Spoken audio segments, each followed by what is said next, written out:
Is an old and dear friend of mine, someone that Deborah Rudisil and I have known since we first got it into our heads that maybe we wanted to be writers. And we met at the city paper a long time ago.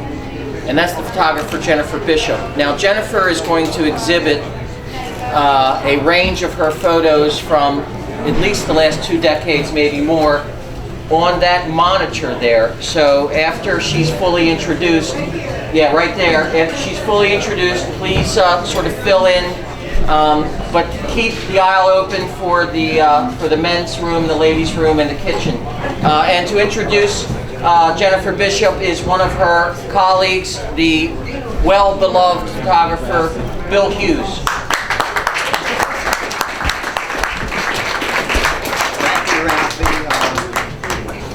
I knew Jennifer back in the city paper days too. I had a column there for a while called the Billy Club. Speak up. The Billy Club, and it ran for a little while. It was political, and Jennifer was doing her photos, urban street photos of Baltimore. In fact, she ended up doing one of mine when I was living down in Federal Hill. Jennifer went to Hopkins, and she worked also for the Baltimore News American. I'm sure Michael Esker was probably there then also. It goes back a little while. And she was a staff photographer for the city paper. And she had one segment in the front part of the paper where her photos ran every week. It was a weekly newspaper. Page 3. Page 3. So Jennifer, without further ado, where are you, dear? All right. All right. All right, let's, if you want to fill in near the monitor. So you can all look this way. That way. The important thing is that you see the pictures. Hopefully you can hear me. I'll try to keep it loud and simple.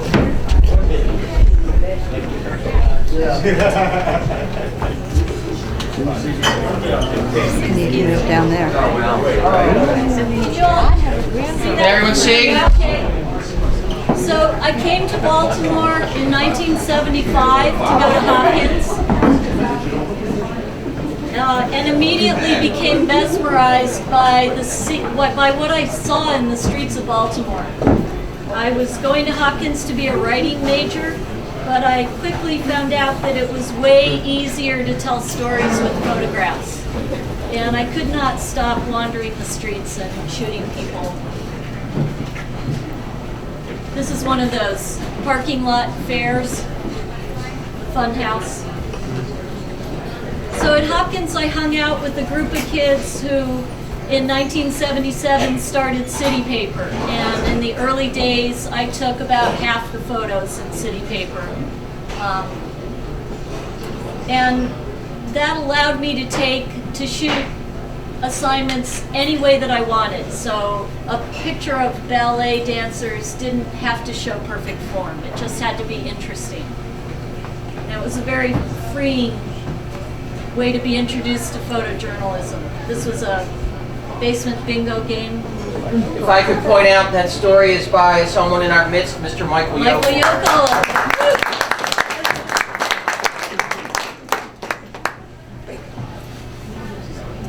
I got to shoot people like Mayor Schaefer picking his nose, getting off moments. Marvin Mandel lighting his second wife's cigarette. His mistress. At the time. Who became his second wife. Yes. And I got to do some kind of interesting problem solving. So like for this, I was sent to this vast field, and it was a dumping site, and the neighbors were complaining, but there was really nothing there and how to show it as a dump. I dug around with my feet and I found this magazine and I set it up, and then the folks at City Paper had a great time matching the headlines to the photos. Dump the dump. The story about anorexia where I could not show faces. And this was a Right to Life convention, and I had a fun time thinking about how to show the issue in a graphic way, again, without showing any faces, without showing a point of view, but just kind of trying to get the concept across purely graphically. And I like this stroller that looked like the American flag. I got someone to balance it on the stairs. I like the brick. I like the brick wall. And working for City Paper was great, especially in the early days, because they didn't care so much if their advertising supplements were true to the advertisers. So for the Eats and Drinks supplement, I was allowed to shoot any kind of Baltimore landscape that I wanted. And this is what I came up with one year. And that's what I came up with another year. And there was finally a year in the later years of City Paper when I was told, please get a pretty landscape of Baltimore. So I did do the downtown skyline, but I blurred it at night and left a lot of negative space to make it more interesting. In 1980, I became a staff photographer at the News American and got to do some really interesting stories, some of them more in depth. With this one, I spent a couple of weeks on the pediatric bone marrow transplant ward of Johns Hopkins Hospital, where they were doing some of the first pediatric bone marrow transplants in the country. And I was not really, for those days, a very traditional photojournalist, and the News American had a hard time dealing with all the negative space and empty space in my photos, but I have to say they were pretty cool about running my photos uncropped. For them, that was big. And running this picture with all that white wall. It was a Cuban refugee. He had absolutely nothing in his apartment. He didn't even have lights. I bounced a flash off the ceiling.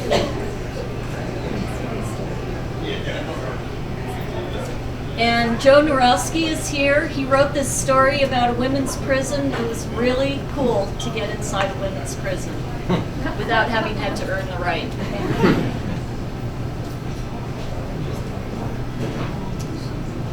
This was, I was sent to this woman's house to photograph her by the News American. Her daughter and her mother had been murdered in her home. And I remember going to her house thinking, I can't believe I'm being assigned to photograph this woman. Why would she want to be photographed? And I felt kind of bad about showing up and asking her to pose for me. And I was feeling that taking her picture was not an especially useful thing.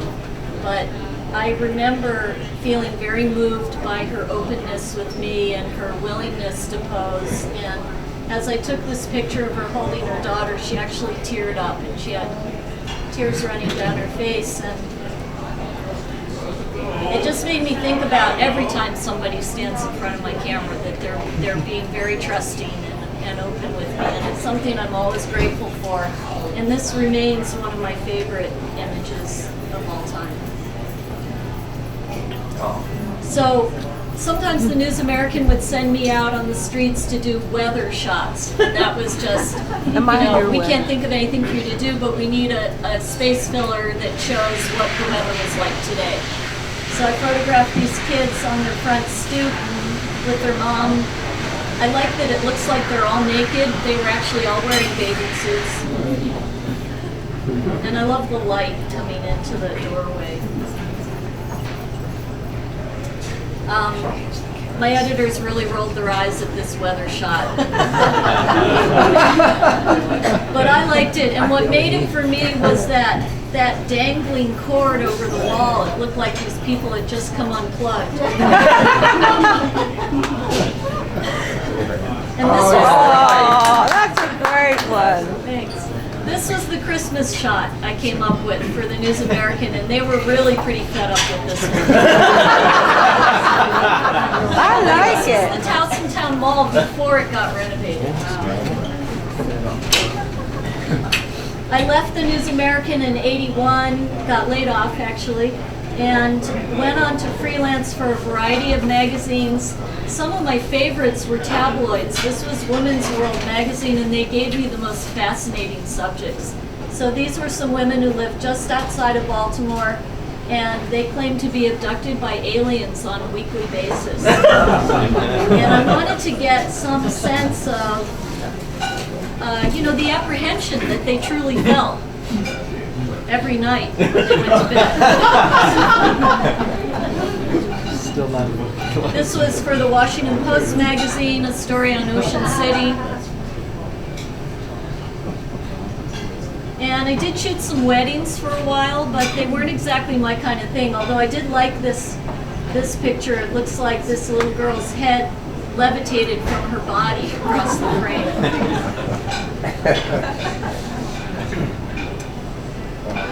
I got an assignment for Regardi's magazine to illustrate, the writer is here actually.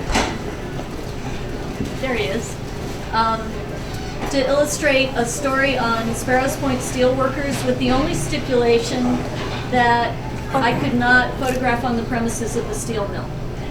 So Mark Reuter kindly suggested that I go to the bars and get to know the guys, and that's what I did. I went to the steel bars and asked if I could photograph them in their homes. I liked the way his TV set matched the wallpaper. And that was his wife changing the channels, and when I got to that one I said, "That's perfect!" She said, "Really?" So this is a steel worker at home with his family, very interesting family. Thank you. Another very interesting family, plus his gun collection. There, right there. There. How's that? What makes this picture for me are the spots on the girl's tights that match the leopard. And the picture in her very suspicious look. This man told me his granddaughter was having a birthday party and he invited me. And I just love this. I love the look on his face because he looks like it's his birthday. And I also like the knife. This was the only guy I'd actually been told to find. He was one of the oldest retirees of the Sparrows Point Steel Mill. Is that right, Mark? He and his family worked 200 years in the mill. Okay, thank you. Around Spot Brothers. Thank you. Ben Walmer. I had a hard time tracking this man down. He did not, his phone just rang and rang. I couldn't find him. Finally asked around at the bars and the guy said, "Oh yeah, he's shacked up in the trailer park with his girlfriend." So I walked to the trailer and knocked on the door, and there he was, and I photographed him with his girlfriend, who was not prepared to be photographed. Yeah, she didn't look very She happy. was good-humored about it. So all this time I had been shooting random pictures for Page 3 in City Paper. This was a standalone picture. It had nothing to do with the content in the paper each issue. So it could be anything that caught my eye. And that gave me the excuse to continue roaming the streets of Baltimore, just shooting whatever fascinated me. This was three sisters, one of them very shy. Yes, I really did just find this man on the streets. And I love him. That was Patterson Park. I saw this window display. Sometimes I'll just find a perfect window display that just needs the right person with it. And I waited for some people to come along that just fit it just right. That's very nice. Same with this. I waited a while and looked for the exact right person to match the and he came along.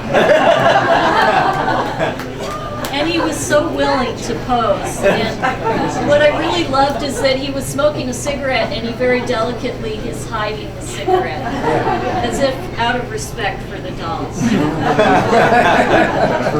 remember where that is? Yeah, that was Pratt Street, the eastern part of Pratt Street.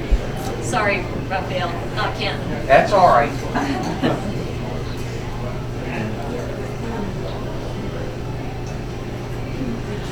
So just roaming and finding things.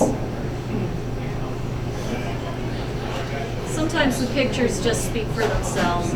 I did occasionally, if a door was open, I would peek my head in and ask if I could come inside, and I was always glad that I had, because there was always something to find. What I love about this picture is the wedding picture up above the TV, and then the toy phone receiver.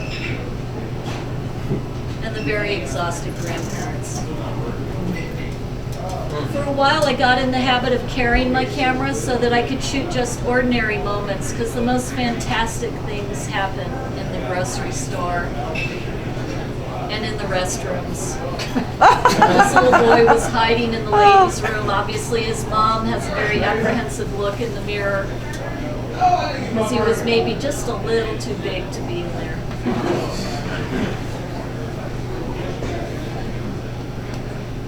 That's a wildlife shot. Nice. Some of these things I really did happen upon, but then I would kind of direct people to recreate something I'd seen or to improve on something I'd seen. So these kids were really playing, but I did direct them a little bit, I confess. This was purely authentic. I love this girl and her doll, but I also like the boy and his gun and the mother and the real baby behind, and her look of surprise, as if the gun were a threat. And this, I just like the lines and the girl's face and her hair, but later I noticed that her shirt says, I don't know if you can tell, it says, "What is love?" That's darling. Oh, that's cute. That's a city Little League. That wonderful mural in Remington, back before they put the Remington sign on it, and back when it was an authentic destination, the playground. Where's my bag at? Baltimore skyline back when they had back when they had cigarette billboards. Yeah. What can I say? I Am an American Day Parade. I just love the way the woman in the wheelchair is looking at this guy on the unicycle, and it kind of gives a whole new feeling to her wheels too.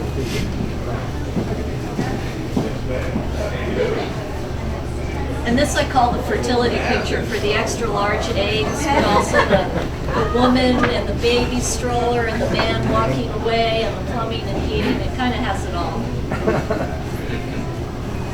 I'm really fascinated by the bonds between people and mothers and children. This teenage mother looking like she's just smothering her child with love.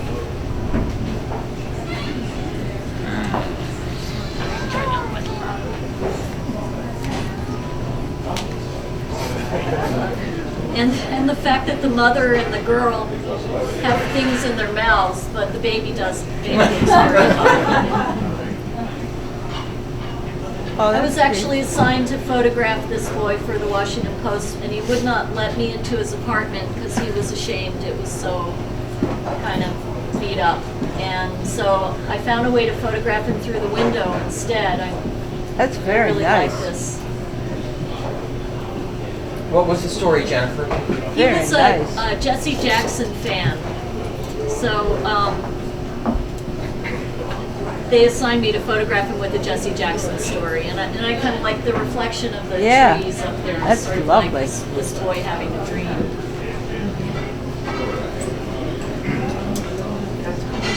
I had a huge bucket of water dumped over my head a minute after I took this. And I got out of here pretty fast.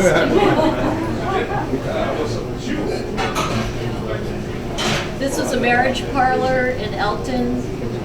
This is actually a News American assignment.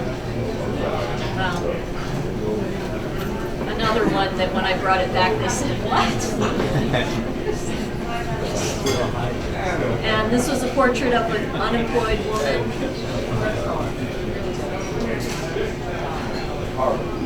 Love the mural and the way it's fading away. The lightness and the heaviness of it. And this I love because the dog looks more human than the people, and the people are in the cage and the dog is free.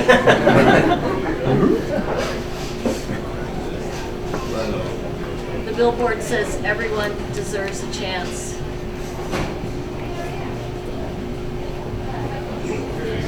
I took this on Easter of some kids blowing bubbles in the park. And, you know, I do try to photograph all kinds of people. It's just that the folks in Roland Park are a little less accessible, but I did like the way these people were genuflecting to their dog.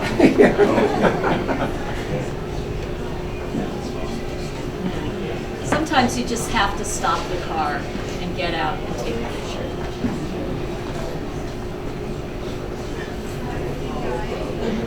Now you want to say it. But nothing beats the streets and the parks in Baltimore City. It's the same girl. Yeah, that's right. I affectionately call this the Fells Point Pietà. And I really love the splat of whatever it is on the wall behind the very pissed off sibling. And then a couple of years ago, I shot this, the Remington Pietà.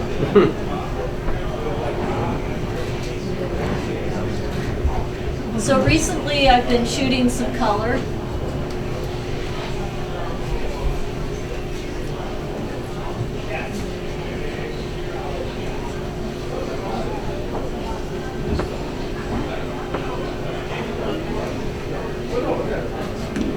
I had to photograph this because it was the largest wading pool I'd ever seen on the sidewalks. And then this whole drama kind of ensued with the gender stuff with the little boy and the balloons. And over on the right, if you look closely, it's like there's a body under the water, like he got shot by the water gun.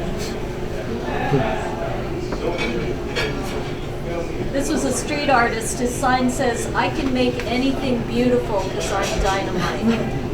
And the other sign says, "Sometimes I tell myself, Joe, you is one hell of a guy."